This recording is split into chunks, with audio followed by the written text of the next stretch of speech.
Notre invité cette semaine est Bahouri, c'est le Premier ministre de Guinée.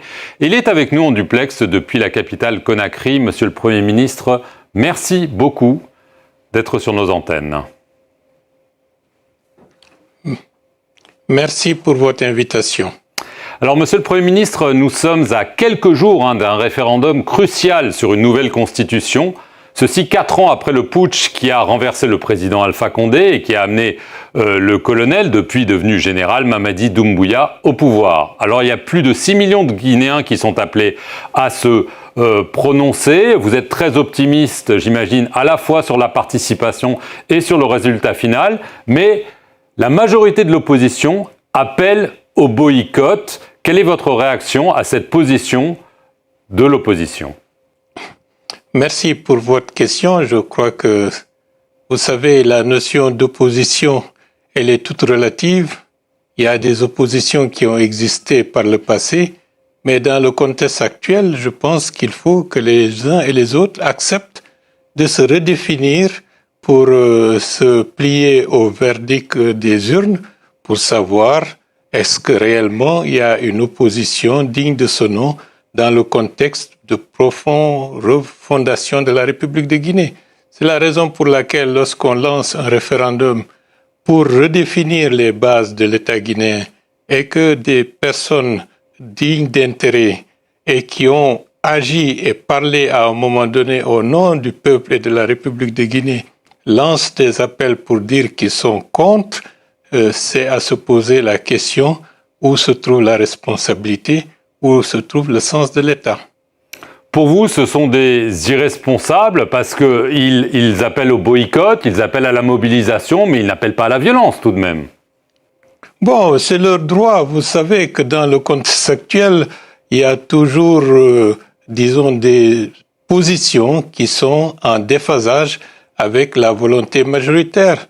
Aujourd'hui, nous lançons le processus, disons, d'appel de la population guinéenne pour une rare fois d'être en phase avec l'histoire de la République de Guinée qui veut aller dans le sens, disons, de la refondation, dans le sens, disons, d'actualisation des espoirs qui ont nourri ce peuple pendant des décennies et des décennies, avec par le passé beaucoup de rendez-vous manqués, et là aussi ils disent non. Bon, donc à chacun son chemin, à chacun, disons, sa façon de voir les choses, mais je considère, lorsqu'on a été à un moment donné dans une logique de parler et d'agir au nom de la République de Guinée et du peuple guinéen, on doit faire preuve de, disons, de raison et puis de responsabilité et puis aussi de retenue. Pour vous, le résultat ne fait aucun doute, ce sera un oui massif avec une participation massive, ou est-ce que vous pensez que le boycott pourrait faire en sorte que la participation sera très faible ? Cela va de soi que le oui sera massif et nous cherchons en plus de cela, disons, une participation large parce que c'est cela qui va conférer une légitimité certaine à la loi fondamentale et à la Constitution que la République de Guinée va se doter dans les prochains jours. Alors, l'opposition dit que ce sera une mascarade. Les chiffres sont de toute façon faussés parce que c'est l'armée qui organise ce scrutin. Il n'y a pas d'organe de supervision. Donc, que les chiffres que vous allez avancer seront fantaisistes et au service du pouvoir. Donc déjà, ils s'avouent vaincus. Mais au-delà de ça, au-delà du processus, disons, de la consultation référendaire qui va être effective le 21 septembre prochain, c'est la technique qui a été mise en place.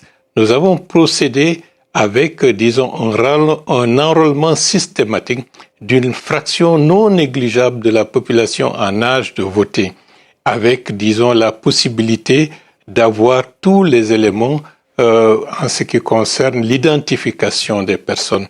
Et cela, c'est pour éviter, disons, les recensements administratifs antérieurs qui étaient plus ou moins, disons, des mécanismes où la fraude était systématique. Aujourd'hui, dans le processus qui est en cours, le fichier électoral est adossé sur, disons, le fichier d'état civil. Et là, c'est un élément extrêmement important qui évite, disons, des contestations récurrentes et qui avaient par le passé amené des troubles. Donc, lorsqu'on dit que c'est une mascarade, cela veut dire que je crois que certains, ils ont une idée de la Guinée d'hier, mais pas celle de la Guinée d'aujourd'hui. Alors, il y a évidemment des dispositions qui font débat, notamment celles qui sont effacées de la charte de transition, à commencer, et vous le savez très bien, l'interdiction aux membres de la transition de se présenter aux élections. Il n'y aura donc plus cette interdiction, malgré les promesses répétées du général Doumbouya, dont on voit la photo à côté de vous, de ne pas se présenter. C'est clair, il va se présenter aux élections qui sont prévues d'ici à la fin de l'année, n'est-ce pas? Laissons-lui le soin, comme d'autres citoyens de la République de Guinée, de se porter candidat. Pour le moment, cette question n'est pas à l'ordre du jour.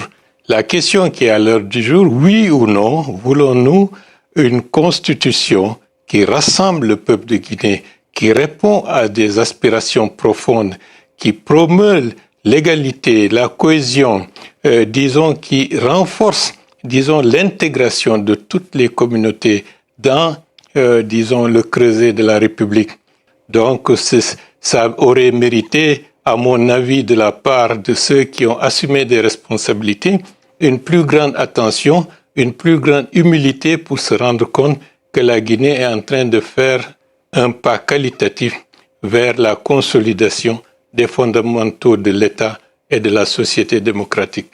Monsieur le Premier ministre, tout de même, le président avait promis à plusieurs reprises qu'il n'allait pas le présenter. Ça ne vous trouble pas que dorénavant, il y ait une constitution qui lui permette de se représenter, qui en plus élimine ses principaux opposants? C'est taillé sur mesure pour lui pour être président et voire président pour longtemps. Ça devrait quand même vous interpeller, n'est-ce pas?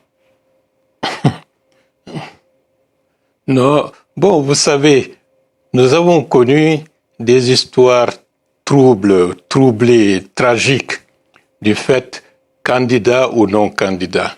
À l'heure actuelle, ce que nous cherchons, c'est de donner la chance à tous ceux qui estiment pouvoir incarner un projet, de le proposer au peuple de Guinée. Et de ce point de vue, le général Mamadi Doumbouya, au même titre que tous les autres citoyens de la République de Guinée, a le droit de proposer un projet susceptible d'accueillir une certaine adhésion et au niveau de la population. Pourquoi se focaliser sur qui est candidat, qui n'est pas candidat? Ce qui est le plus important, ce sont les projets portés par les uns et les autres. Si le projet porté par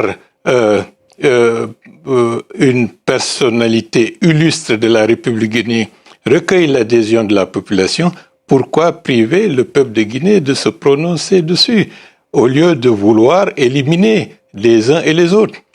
Par rapport à ceux qui prétendent qu'ils ont été éliminés, vous voyez l'histoire, il y a un ancien président. Voulez-vous qu'il restaure l'ordre ancien qui est en train de dépérir? Parce que la situation qu'il avait laissée est une situation extrêmement dangereuse pour la stabilité et la paix civile en Guinée. Pouvez-vous justifier que le fait que des personnes qui ont un maille avec la justice, qui n'ont pas été expulsées, qui de leur propre initiative ont accepté d'aller à l'étranger, est-ce que faudrait-il considérer que c'est la puissance publique qui les a mis hors de course? C'est leur attitude, c'est leur responsabilité, c'est leur passé qui, peut-être, en relation avec la justice, qui les amène à être dehors.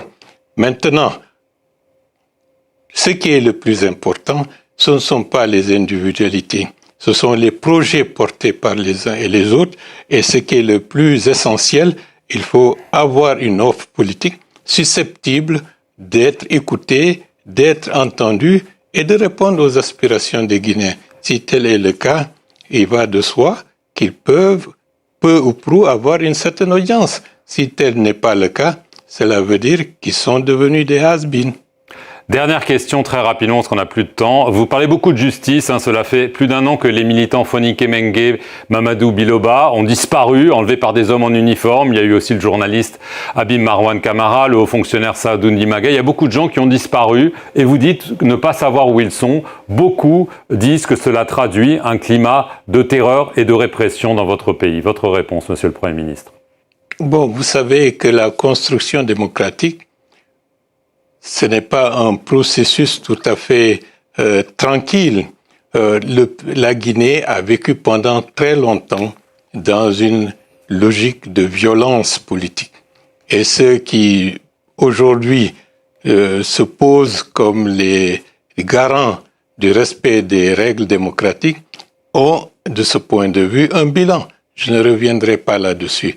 Mais j'avoue, à titre, au point de vue officiel, ce n'est pas de gaieté de cœur que nous avons enregistré des disparitions et nous souhaitons et nous mettrons tout en œuvre pour que ces personnes disparues puissent être retrouvées et je souhaite ardemment que ces personnes soient saines et sauves et qu'ils puissent par la suite recouvrer leur liberté et se reconstruire dans la paix et dans dans le réconfort familial. Selon vos informations, ils sont tous vivants?